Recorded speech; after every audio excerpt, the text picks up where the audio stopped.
Welcome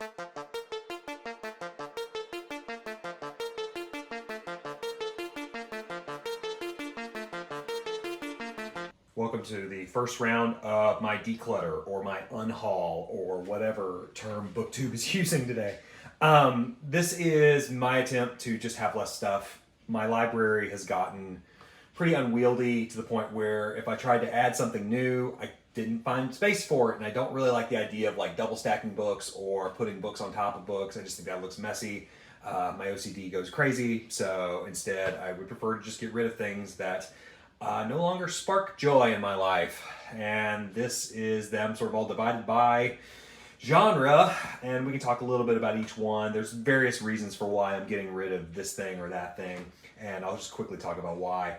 Let's start with the LitFic part, which for a lot of people on here is probably going to be something they skip right ahead of, which is fine. But Raymond Carver, Where I'm Calling From, Stories. This is like his best of collection. This is really good. And I wouldn't get rid of this, except for the fact that I actually have this in another edition. I have a lot of Raymond Carver books. He's one of my favorite short story writers, maybe my favorite short story writer, period.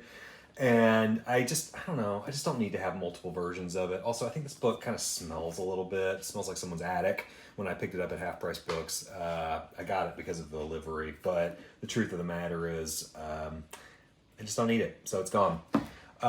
James by Percival Everett. This was like last year's big book, which is like a retelling of Huckleberry Finn from Jim's perspective. I'm just not going to read it. That's all. So someone else can have it. A couple of Junot Diaz books. The Brief Wondrous Life of Oscar Wilde, and This Is How You Lose Her. Now, let's start with Oscar Wilde. I read this on a plane a number of years ago, and I liked it okay, but I have to be honest and say that now that I'm kind of entering into my 40s, the idea of reading about sad sack 20, 30-something-year-old protagonists who, or even younger, that have like sort of this twinge of like nerd culture attached to them, it doesn't appeal to me any longer. And maybe somebody younger can find this book and it can speak to them, but it no longer speaks to me. And This Is How You Lose Her. This is his short story collection. The only reason I sort of am nervous about getting rid of this is because it's a nice slipcase, but it's got a ton of Jaime Hernandez art. And Jaime is one of my all-time favorite artists. As you can see, each story has really beautifully lush drawings, and his line work is just second to none. I think he's probably the finest comics artist alive. And he's got a nice little end paper there too. I don't know if I'm going to keep it or not. The likelihood that I'm going to read it is almost zero. But I do have an extensive Love and Rockets collection, and well, we'll just say this is maybe on the bubble. Now that I'm talking about it, I might hang on to this just for the art itself, but we'll see. Amazing Adventures of Cavalier and Clay by Michael Chabon. I've tried to start this book so many times, and I don't like it, so I'm getting rid of it. House on Mango Street by Sandra Cisneros. I'm just never going to read it. Nita Bruckner, Latecomers. Same story. Roberto Bolaño's 2666. I have friends who swear by this and think that I would enjoy it. It's a good chance I would. I think it's like some sort of mystery story and kind of like international cast. And it does sound cool, but I don't know. I see that length, and every single time I think, not today, Satan. Ernest Gaines, A Gathering of Old Men. I found this at a little free library not that long ago. I picked it up again because I'm a sucker for the vintage contemporaries livery, but I'm not going to read it. Richard Ford's Canada and Let Me Be Frank with You. Now, the thing about Richard Ford, it's kind of funny. His books seem to multiply. When you get one, somehow you end up getting a bunch. On the science fiction side, well, there's a lot of Philip Jose Farmer, like 4 of these. And I've got To Your Scattered Bodies Go, which is actually a pretty good book. I read it last year. I think it's a great concept. I think anybody could really enjoy it. It won the Hugo for a reason, after all. but I read it, and I don't think I'm going to read it again, and I don't know that I'm that interested in reading more of these books. The Unreasoning Mask, I only bought because I thought the cover looked really cool. I don't know what it's about. I like the egg. And then I've also got, this one's hiding here, but I've got 3 of these like Titan editions of like Wold Newton novels. Time's Last Gift, which is about a time-traveling Tarzan who kind of establishes this ancient society that shows up in Tarzan mythos. You've got the sequel to that, sort of Haddon of Ancient Opar. You know, that's too far into Tarzan myth for me to care, so I probably won't ever read that. And then I've got Lord Tiger, which is his sort of early attempt at doing a Tarzan pastiche, or one of the many. I'm hanging on to Tarzan Alive, which is his first sort of progenitor of the Wold Newton concept, which is this idea that the descendants of this town in Wold Newton, where there was a meteorite that landed, they're all interrelated, and it's all these pulp figures are all kind of a part of the same family tree. It's kind of neat. It kind of gives birth to like League of Extraordinary Gentlemen and Planetary and stuff like that. But I've got Tarzan Alive, which is like probably the most known book from that, as well as his books, A Feast Unknown, and the sequels to that, which recently came out in a really cool omnibus edition.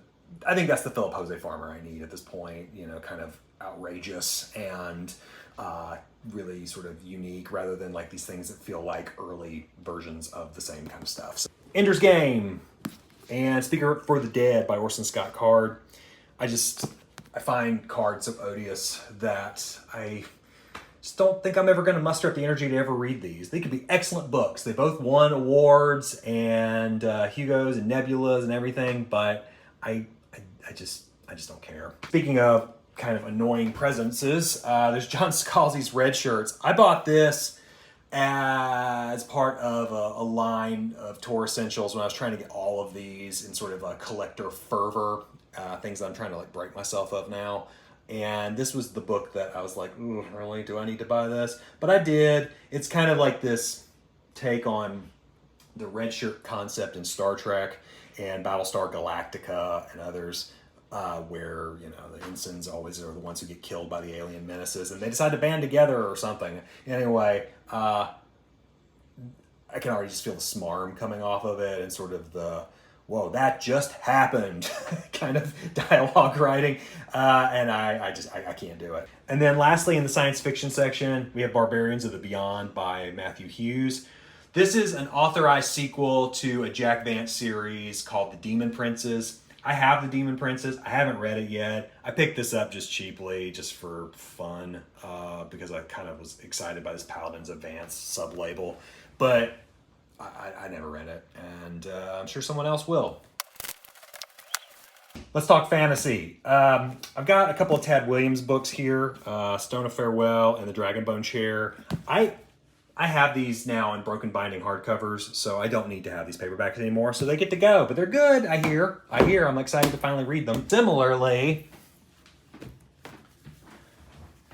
I've got the first 3 Malazan books, the Malazan Book of the Fallen, Malazan Book of the Fallen, whatever, by Stephen Erickson. These are great. These are excellent, excellent books. And if these were the only 3 Malazan books, I would have called this like a perfect series. I'm kind of struggling on the 5th book right now, which maybe I'll talk about in a future video. But I have these also in broken binding hardcovers, which just arrived a few weeks ago, maybe a week ago.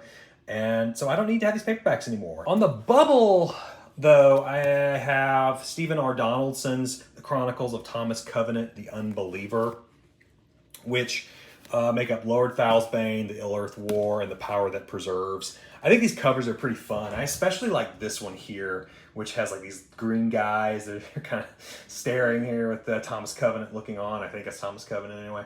And I'd like to read it eventually, but I don't know. I can just read it on Kindle or something.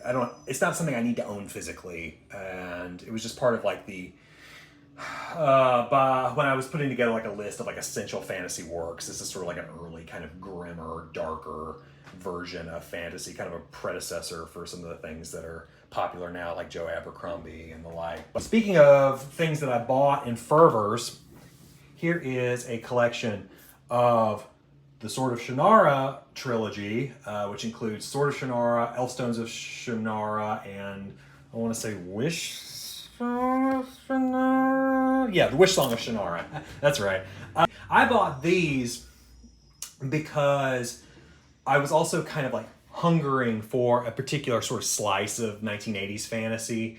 I realized Sword of Shannara was like 1977, but it was kind of like a historically important book in terms of being the first post-Tolkien novel that established fantasy as a best-selling genre, though it's also apparently not very good.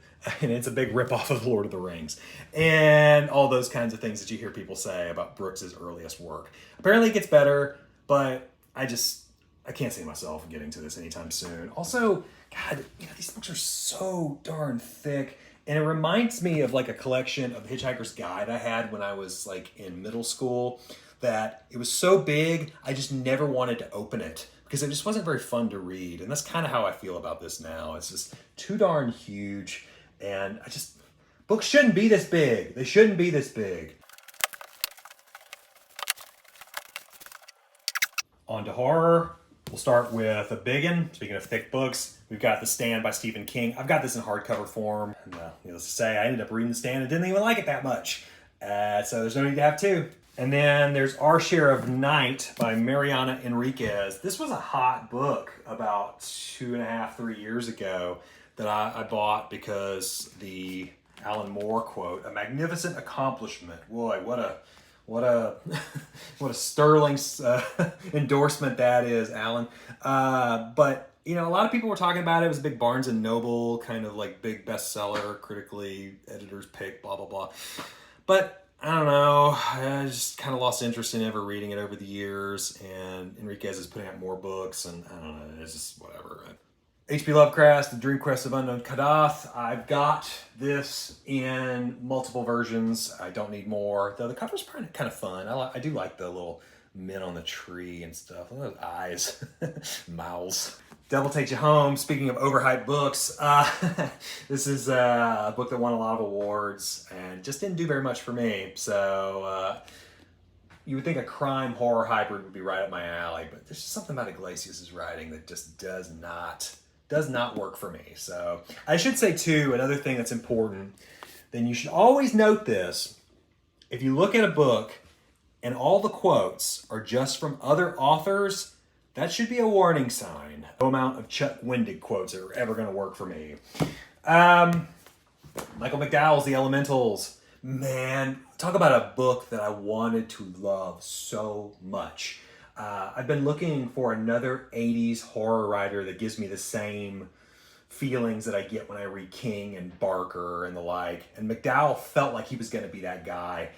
It's like an okay Southern Gothic with some cool imagery, but I was largely pretty bored, and that sucks. I mean, this book comes with a heck of a pedigree. McDowell is the co-writer of the script for Beetlejuice. He wrote the story for A Nightmare Before Christmas. Big Tim Burton favorite, big critical favorite, but I don't know, it didn't do it for me. And if this is like his most like acclaimed book outside of Blackwater, I guess, which is just like this incredibly long thing that I don't see myself making the time for, I don't know that it's ever going to work for me. Too bad. The best horror stories from the magazine of fantasy and science fiction. Bought this on a whim because I saw King's name along with Charles L. Grant and Richard Matheson. Whatever.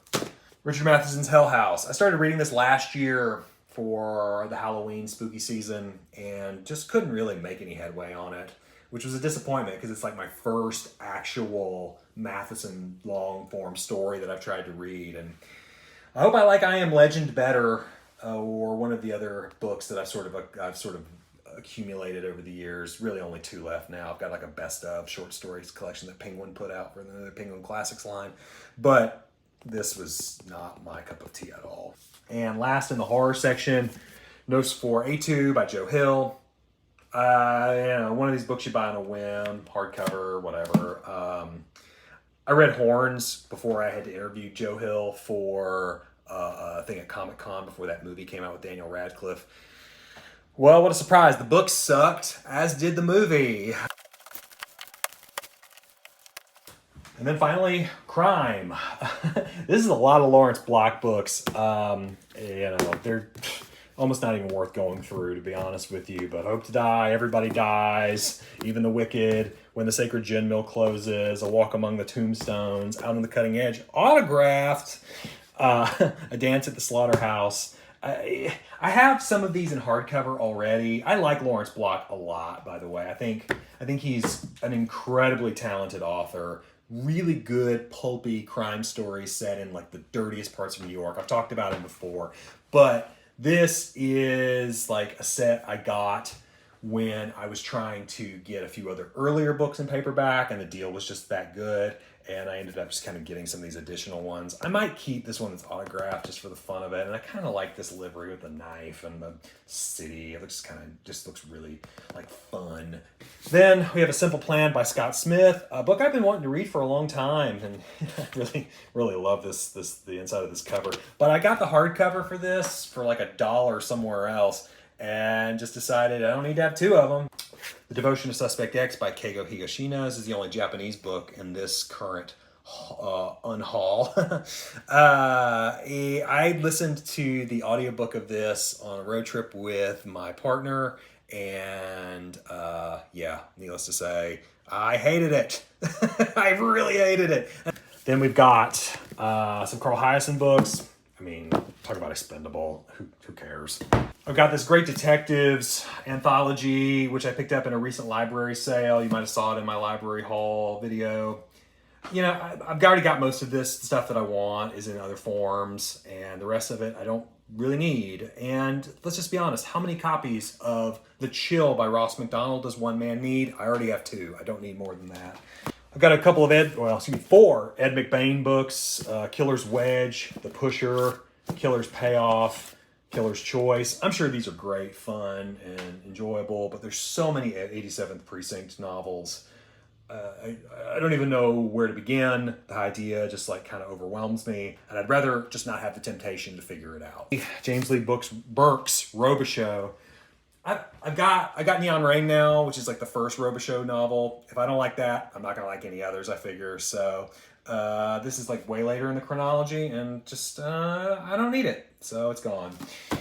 Yeah, and so that's the 50 books or so that I am kind of letting go of in the course of my decluttering. I've got a few things too that are kind of on the bubble.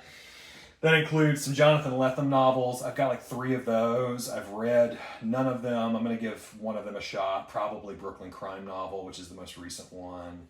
Though I've got a lot of friends like Fortress of Solitude more. There's also my whole Thomas Pynchon collection. I'm reading Vineland right now, and I absolutely hate it. So if I don't like that, there's a good chance I might just get rid of the entire lot. And also on the science fiction side of things, there's Lois McMaster Buchholz's Vorkosigan Saga, or Vorkosigan Saga. I think it's Vorkosigan. I got a bunch of those really cheap in one big gulp a couple of years ago, and I haven't read them yet. I've heard amazing things where people compare it to like Star Trek The Next Generation, and then I've heard terrible things or mixed things. I've heard it's like all over the map. So we'll see. I'm going to give a couple of those a shot, and if I don't like them, they're all going to go. And that also goes for really any of the post Book of the Fallen Malazan books. I've got pretty much the whole run, but some of the stuff that's like prequel books and sidequel books, I don't know. The stuff written by Ian Esselmont, I'm kind of a little iffier about, so we'll see how I feel about that after I read 1 or 2. And then last but certainly not least, Robert McCammon. I have 3 or 4 of his books already, because I was, again, looking for somebody who's kind of like Stephen King. This idea of an Alabama Stephen King seems really interesting, but I don't know. I've lost a lot of my fervor for it, and I'm going to try Boy's Life, which is the book that won him the World Fantasy Award. If I don't like that, I can't imagine I'm going to like anything else. But all in all, this is just going to make more room for me to buy more stuff. Well, probably not. I'll try to keep it as limited as possible. because clutter is bad, everybody. Anyway, that's the declutter video. Thanks for going through my trash with me. We're like a bunch of raccoons here. I promise next week we'll be back on the more positive side of things. I'm reading a book right now that I am in love with, and provided it all goes well, I have some really nice things to say about it. But in the meantime, keep reading, and we'll see you next week.